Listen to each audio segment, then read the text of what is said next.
अलिफ से अनार, अलमता से आम, बे से बंदर, पे से पतंग, ते से ताला, ते से टमाटर, से समर, जीम से जहाज,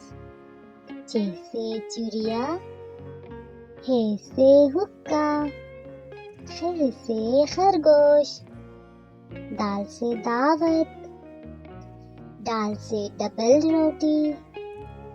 जाल से ज़ख़ीरा, रे से रीछ, रे से पहाड़, जे से जंजीर, ये से यालवारी, सीन से सेब, शीन से शलजम, स्वाद से सोफा, स्वाद से ज़ईफ़, ज़े से तोता, ज़े से ज़ुरूफ़, ऐन से ऐनक, गैन से गुब्बारा,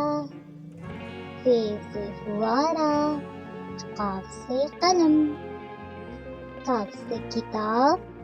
घाफ से गाजर, लाम से लड्डू,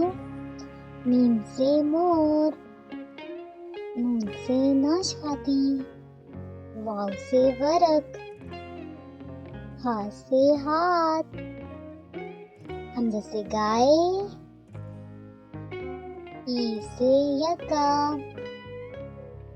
ये से तारे।